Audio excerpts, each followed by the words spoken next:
விநாயகர் சிலையை வச்சிருந்தா அதனாலதான் செத்தான்னு கலவரத்தை தூண்டுதல இவ்வளவு ஆர்வமா இருக்கீங்க. என்னைக்காவது ஒரு நாள் இந்த நீட்டுக்கு தற்கொலை பண்ணி செத்தாலே அவங்க வீட்டுக்கு போய் என்னன்னு கேட்டிருப்பீங்களா? ஜனநாயக படுகொலை ஆட்சியும் செய்ய தெரியாது. இவர்களுக்கு தெரிந்ததெல்லாம் அம்பானிக்கும் அதானிக்கும் இந்த நாட்டை கூறுபட்டு கொடுக்கணுங்க. அது குறுக்க வந்து கேள்வி கேட்டா அவன் மேல ஆன்டி இந்தியன் பட்டம் கொடுக்கணுங்க. அதே மாதிரி அவனா வந்து தீவிரவாதின்னு சொல்லணும். திடீர்னு தமிழகத்திலும் லவ் ஜிஹாத் வந்துருச்சு. இது கொலைக்கு, இந்த கொலைக்கு காரணம் காதல் தான்.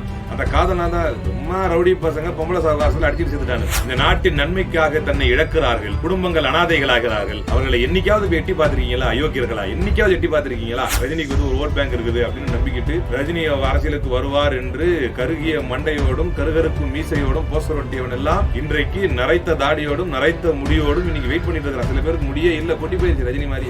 கம்பேர் பண்ணி பேசுறது என்னன்னா, காதலுக்கு தோல்வி விட்டா காதலை தடை பண்ண முடியுமா? அறிவு இருக்கா? காதல் என்பது ஒரு உணர்வு, அதை தடை பண்ண முடியுமா?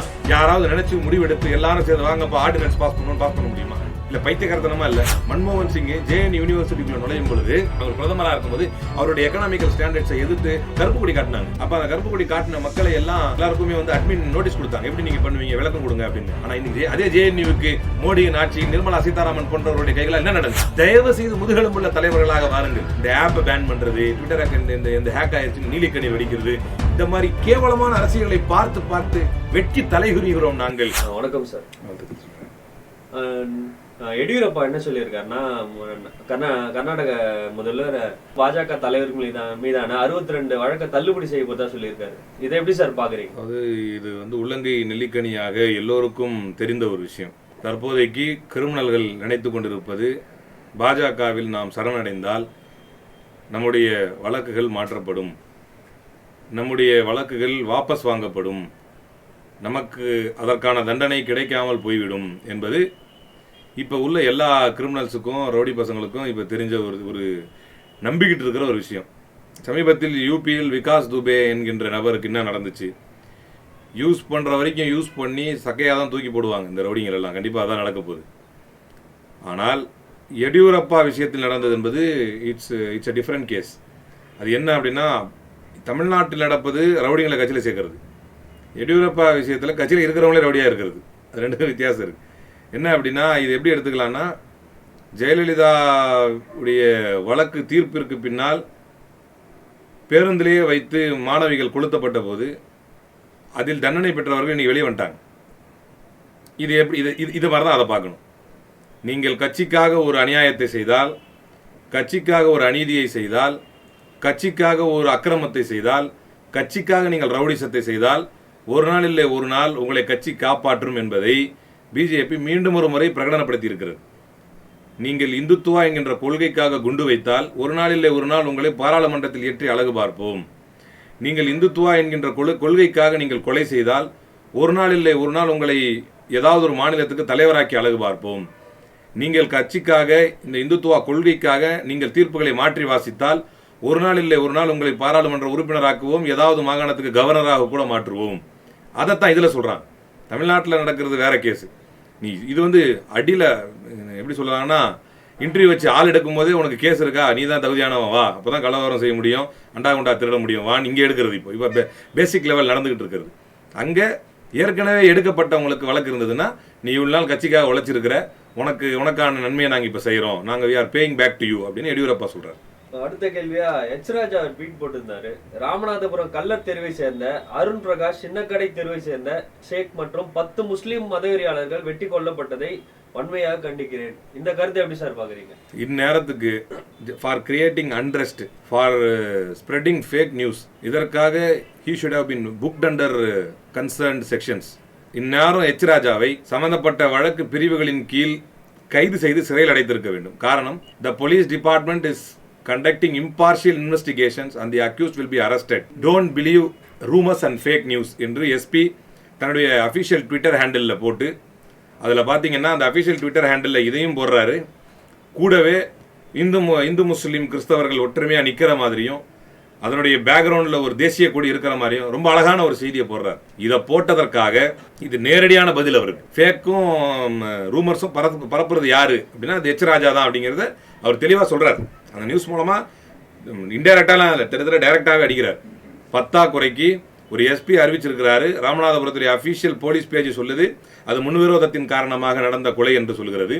அதை இன்னும் ஃபர்தர் மோர் கம்யூனலைசிங் இட். அது ஹெச் ராஜா வந்து இதை கம்யூனலைஸ் பண்ணணுங்கிறதுல ரொம்ப தீவிரமாக உழைச்சி இன்னும் அதிகமாக அதை கம்யூனலைஸ் பண்ணணும்னு இறந்தவர் வீட்டுக்கே போயிட்டாங்க. இப்படி தான் பூச்சி பாபுங்கிறவர்த்த வந்து திருச்சியில் ஒரு கொலையை பண்ணுறான்.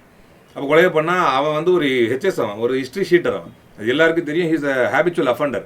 அப்படிப்பட்ட ஒரு ஆள், அவன் பேர் வந்து பாபு, ஏதோ முஸ்லீம் தாய்க்கு பிறந்திருப்பான் போல, முஸ்லீம் தாய் தந்தைக்கு.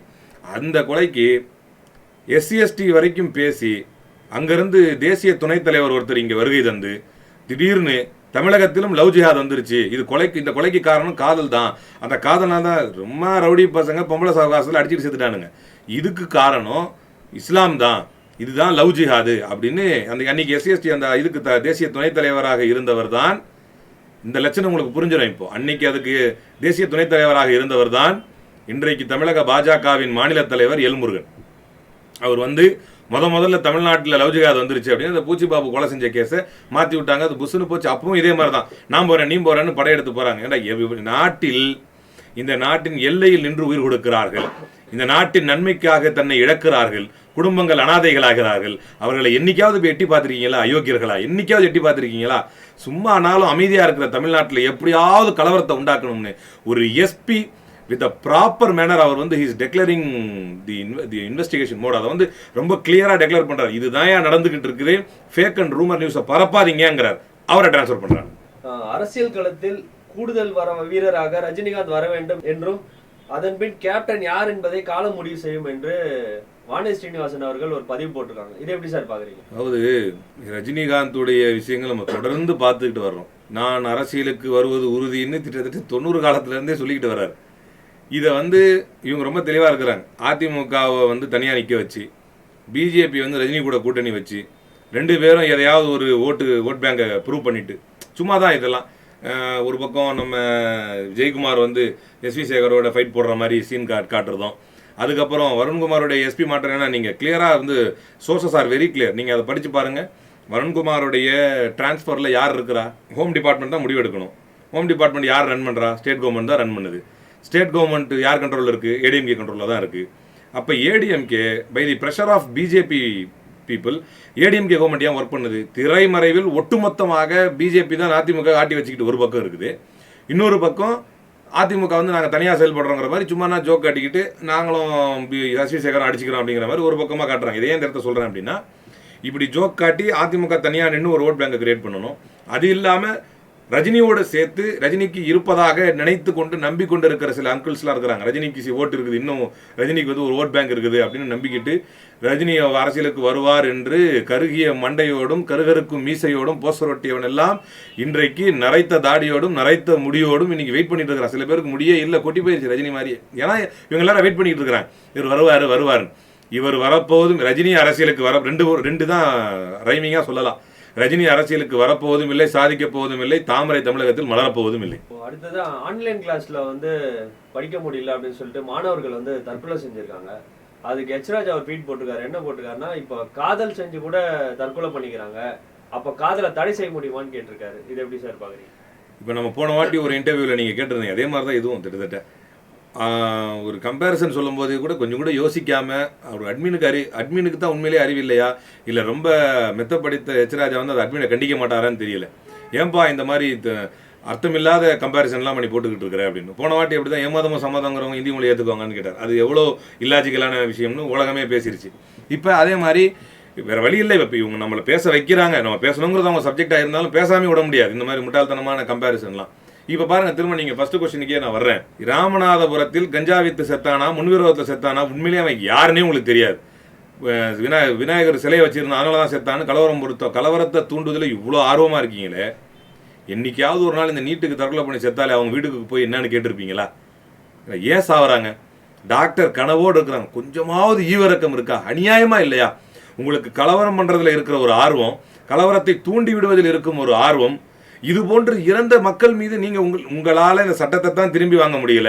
குறைந்தபட்சம் போய் நீங்கள் ஒரு நியாயமான ஆளாக இருந்தால் அவங்களுக்கு புரியவாது வச்சிருக்கலாம். ஏமா நீட்டுங்கிறது கஷ்டமான விஷயம்லாம் இல்லை, நீட்டில் உன் பேர் வரலன்றதுக்காகலாம் தற்கொலை பண்ணிக்கலாமா, இவங்க பேர் வரலன்றதுக்காகலாம் உன் பிள்ளைங்க தற்கொலை பண்ணிக்கலாமா, தயவு செஞ்சு நாங்கள் எங்கள் கவர்மெண்ட் மூலமாக கேட்டுக்கிறோம், நீங்கள் இப்போ உங்களால் போய் நிற்க முடியாது.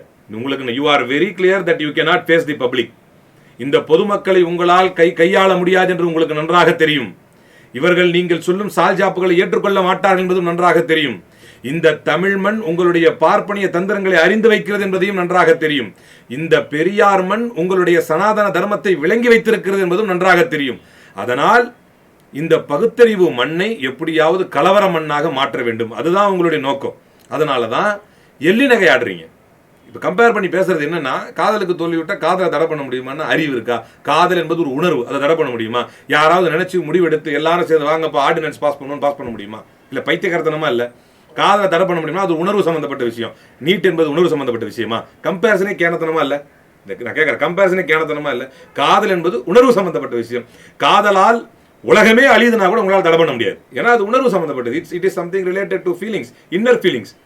நீட்டுங்கிறது அப்படி இல்லை. உங்களுடைய கரங்களால் எங்களை அழிப்பதற்கு, உங்களுடைய கரங்களால் தமிழக மாணவர்கள் கழுத்தை நெரிப்பதற்கு, உங்களுடைய கரங்களால் தமிழகத்தில் மாணவர்கள் யாரும் மருத்துவர்களாக கூடாது என்பதற்காக கொண்டு வரப்பட்ட ஒரு கொடூர திட்டம்.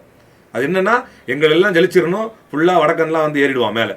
அந்த வடக்கெல்லாம் யாருன்னா உங்களுடைய ஆர்எஸ்எஸ் அஜெண்டா உள்ளவன். அவன் அடுத்தடுத்து என்னென்ன பண்ணுவான் அதுவும் நமக்கு தெரியும். இப்போ இந்த மாதிரி completely unfit people to become doctor, this NEET has been imposed upon us. இது தெரியாம, இது விளங்காம நம்மளுடைய டாக்டர் கனவு பறிப்போகுதுன்னு சாவர மக்களுக்கு உங்களால களிம்பு தான் பூச முடியாது அப்படின்னு சொன்னா, தயவு செஞ்சு காயத்துக்கு மேல திரும்பவும் கம்ப விட்டு ஆட்டாதீங்க. திரு அண்ணாமலை என்ன சொல்லியிருக்காருன்னா, பாஜகவோட வளர்ச்சியை யாராலையும் தடுக்க முடியாதுன்னு சொல்லியிருக்காரு இந்த டைம்.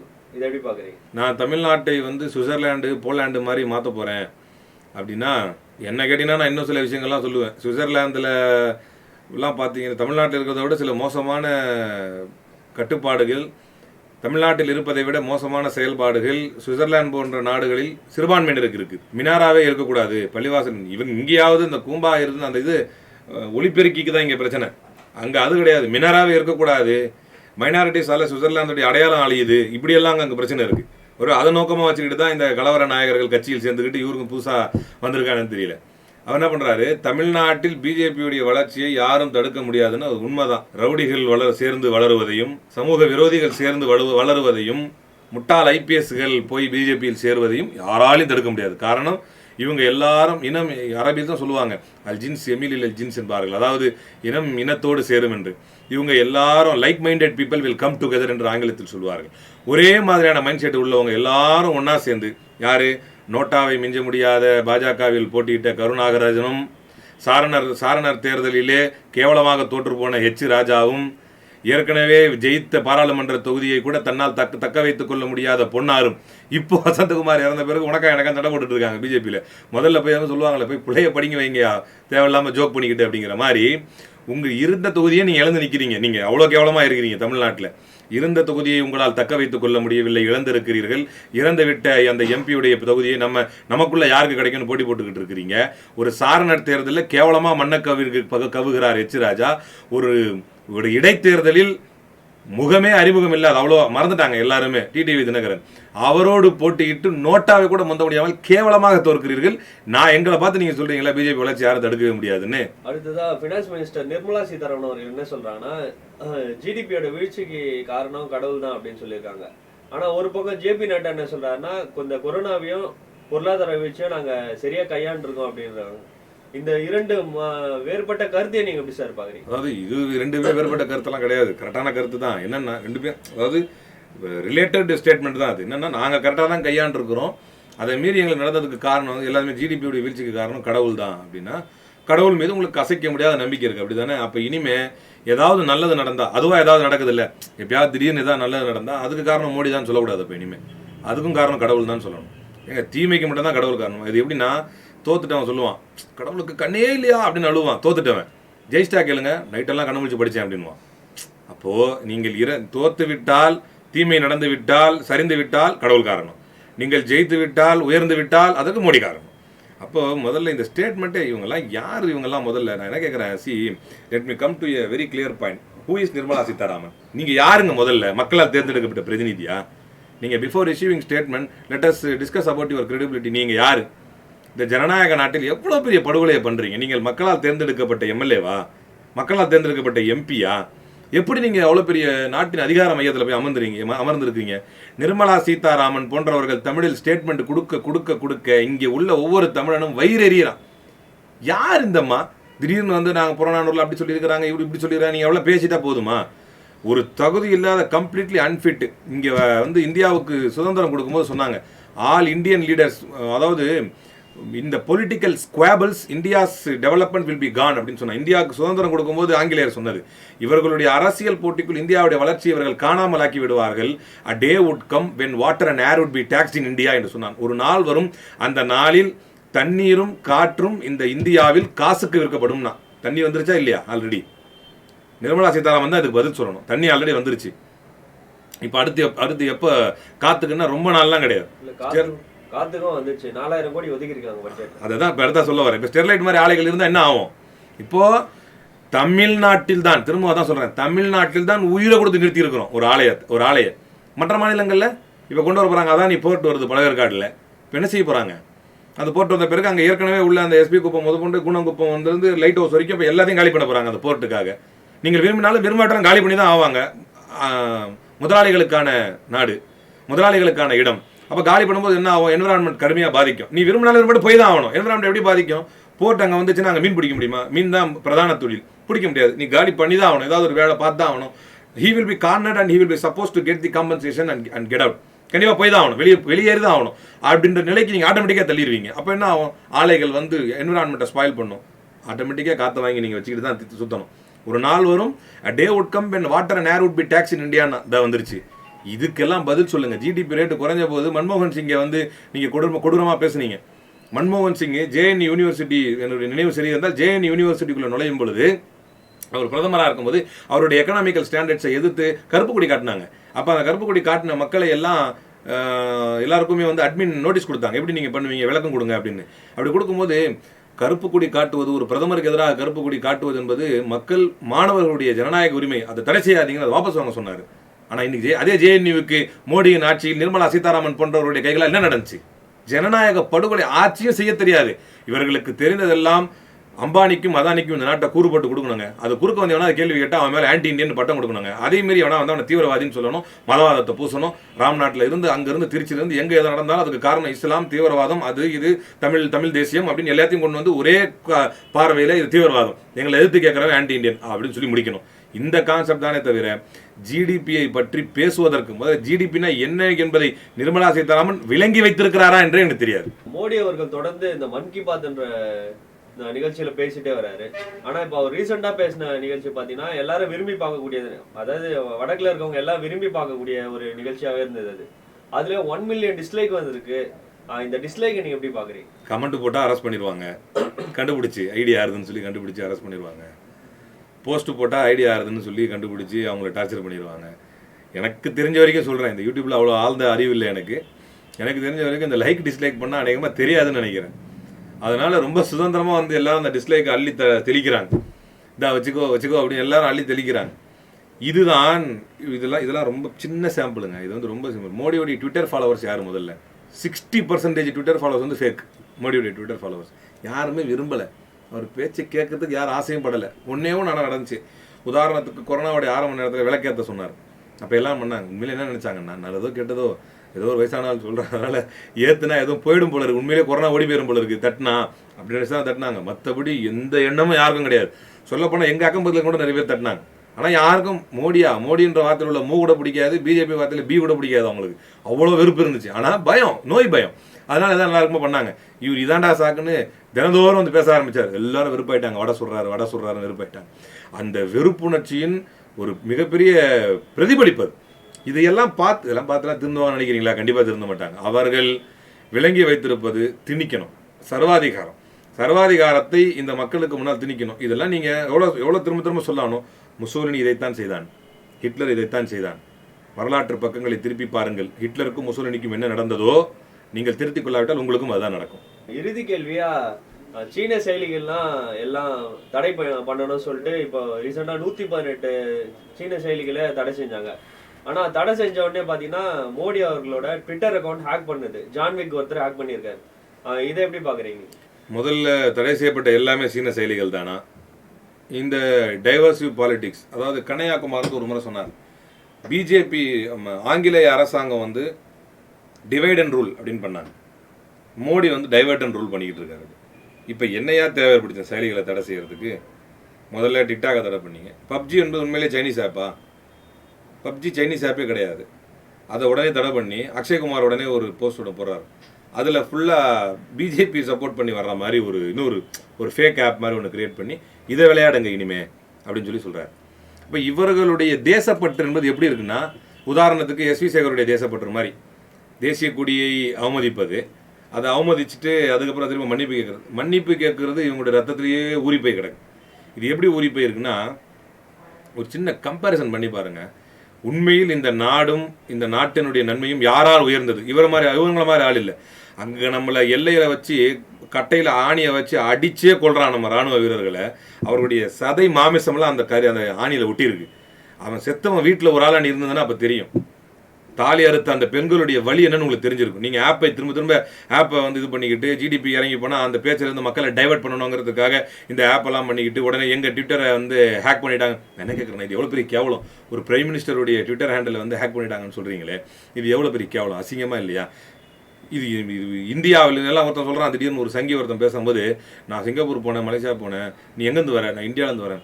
அங்கே ஒரு வீரத்துறவி ஆட்சி பண்ணுறாருன்னு பார்த்து ஐயோ சிரிக்க முடியல அவன் பேசும்போது அதை கேட்டு.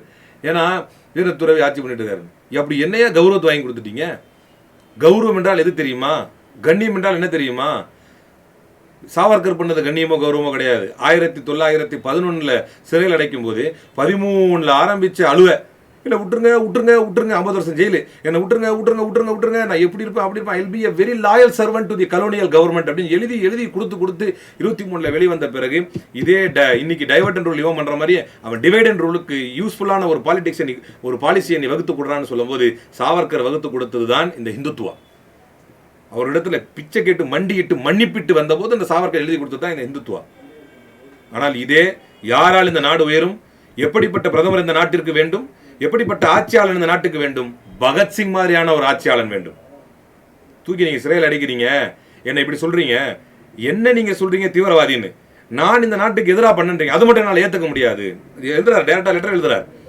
நான் உள்ள இருக்கிறேன், என்னை நீங்கள் நாட்டிற்கு எதிராக செயல்பட்டோம் என்று சொல்கிறீர்கள், அதை என்னால் ஏற்றுக்கொள்ள முடியவே முடியாது. Nevertheless, it is too tempting to resist the desire of accusing in it. அவர் சொல்றார், நீங்கள் எத்தனை முறை என்னை திரும்ப சொன்னாலும் ஒரு விஷயத்தை நான் திரும்ப சொல்றேன், நீங்கள் எதுவரை இந்த நாட்டினுடைய வளங்களை சுரண்டி கொண்டே இருப்பீர்களோ அதுவரை என்னுடைய போராட்டம் இருக்கும். தண்டனை கொடுத்து வச்சிருக்காங்க, தூக்கு தண்டனைக்கு நிற்கிறார்.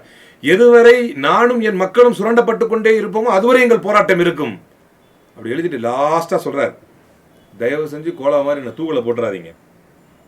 உங்களுடைய ஆர்மி பட்டாலியன் அந்த டிட்டாச்மெண்ட் அனுப்பி வைங்க. என்னை சுட்டுக் கொள்ளுங்கள், இந்த தாய் நிலத்தின் மீது நான் படுத்துறங்க வேண்டும் என்றான் பகத்சிங். அப்படிப்பட்ட ஆட்சியாளர் தயவு செஞ்சு வாங்க. Try to have some backbone. தயவு செய்து முதுகெலும்புள்ள தலைவர்களாக வாருங்கள். இந்த ஆப்பை பேன் பண்றது, ட்விட்டர் இந்த ஹேக் ஆயிடுச்சுன்னு நீலிக்கண்ணீர் வெடிக்கிறது, இந்த மாதிரி கேவலமான அரசியல்களை பார்த்து வெட்கி தலைகுறிகிறோம் நாங்கள். இந்த கேவலங்களை கை கழுவி விட்டு பகத்சிங் மாதிரி முதுகெலும்பு மிக்க தலைவர்களாக தயவு செய்து நீங்கள் வாருங்கள் என்று தான் கேட்கிறோம். இவ்வளவு நேரம் எங்களோட கேள்விகளுக்கு ரொம்ப பொறுமையா பதிலளிச்சீங்க. ரொம்ப நன்றி சார். நன்றி.